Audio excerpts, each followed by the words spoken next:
শীত উপেক্ষা করে সকাল থেকেই দূর দূরান্তের মানুষ ছুটে আসেন ঝিনাইদহ সদর উপজেলার বেতাই দক্ষিণ মাঠে। আয়োজনকে ঘিরে উৎসবে পরিণত হয় পুরো এলাকা। ৬টি সারিতে ১ কিলোমিটার দূর থেকে শুরু হয় দৌড় প্রতিযোগিতা। একে অন্যকে পিছনে ফেলতে গারোয়ানরা ঝড়ের গতিতে চালান তাদের গাড়ি।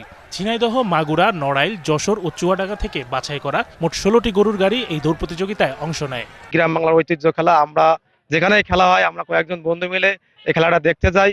এই খেলাটা আমাদের খুব ভালো লাগে। এখানে প্রতি বছর দেখতে আসি, খেলা ভালো যায়।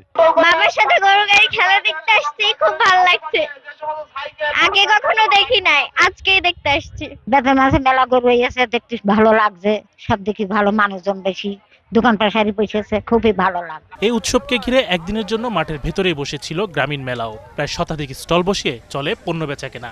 আমরা যে আনন্দ উপভোগ করি এই দিনটা, হয়তোবা ঈদের দিনও অনেক আত্মীয় স্বজন এখানে না আসলেও এই খেলার উপভোগ করার জন্য কিন্তু অনেক আত্মীয় স্বজন এখানে আসে। হাজার হাজার মানুষের সমাগম এখানে। গ্রামের এই অঞ্চলের সকল মানুষই বলা যায় প্রায় এখানে চলে আসে এই অনুষ্ঠান। শিশু, কিশোর, বৃদ্ধ, যুবক, এমনকি মহিলারা এখানে চলে আসে। আমি আজ কয় বছর এই খেলা ধরে রাখার জন্য চেষ্টা করছি বা খেলছি। আমি পরপর দুবার মাঠ প্রাইজ পাইছি। বেতাই গ্রামবাসীর আনন্দের জন্যই এমন আয়োজন জানান আয়োজকরা। আগামীতে আরো বড় পরিসরে এই আয়োজন করার ঘোষণা দেন তারা।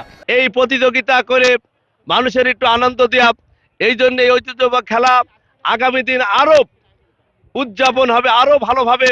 আমি যাই সারা বাংলাদেশে যারা ভালো ভালো গরু পোষে এই জায়গা প্রতিযোগিতা করে যাতে তাদের নাম ফুটোয়। প্রতিযোগিতা শেষে সন্ধ্যায় বিজয়ীদের হাতে পুরস্কার তুলে দেন অতিথিরা।